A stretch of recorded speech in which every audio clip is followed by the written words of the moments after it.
السلام عليكم ورحمة الله وبركاته. قصة حصلت مع أخوكم المسلم. هذه حصلت لي قبل 4 سنوات لكنها براسي لحد الحين. قصة سلمكم الله. دخلت لي محل خضرة ذاك اليوم أبى أخذ لي عنب. دخلت محل أول مرة جي المحل ذا طبعا. قلت صديق في ما أدري في الموجود هندي أو بنغالي والله ما أدري. صديق في موجود عنب. يقول أنا هندي ذا يخجل من نص عين مكشر. قال في عنب موجود وفي طماطم موجود. قلت لا ما أبي طماطم.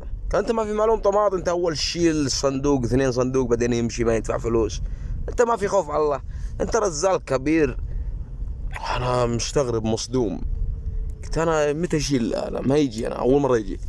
هلا أنت معلوم أنا لو 1,000,000 نفر يجي أنا معلوم أنا نطلع أنت يعني قصدي يطلعني من بين 1,000,001. قلت لا صديق أنت غلطان، أنا ما في مو أنا أشيل صندوق الطماطم. قلت صندوق الطماطم يعني ما يسوى. المهم الهندي ذا معصب، أنا أجيب شرطة. قلت لا تجيب الشرطة وشيء. طبعا أنا مو إني خايف يجيب الشرطة إني حرامي، لا ما تستاهل السالفة. قضية تفشل شوي. متهم بسرقة صندوق طماطم، يعني لو سرق بنك شوي.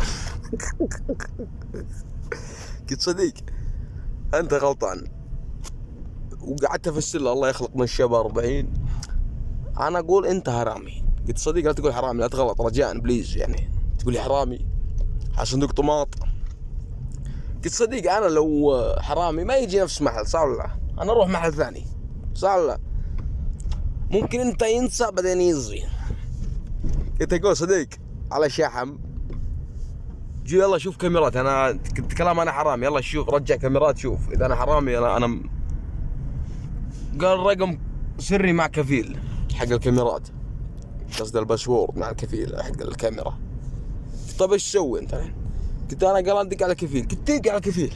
انا رجع الحمد لله واثق من نفسي وما سرقت صندوق الطماطم، سارق صندوق ذهب. المهم يدق على كفيل ويجي الكفيل.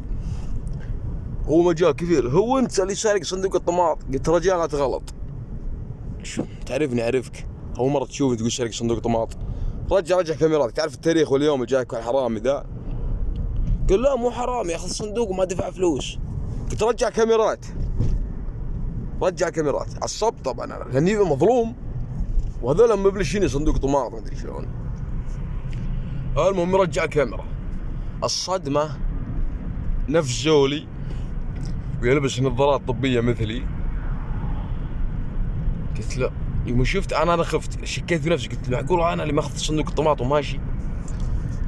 قلت يا اخوي صدق بالله والله العظيم مو انا هذا. قلت بالعقل لو انا بجي نفس المحل بروح محل ثاني، صح ولا لا؟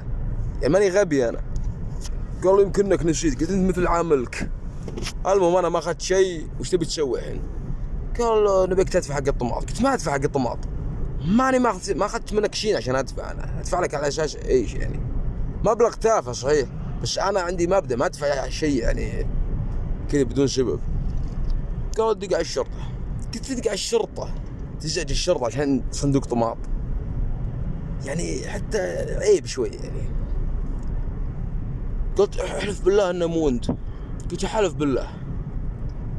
قال تجيب المصحف تطبع.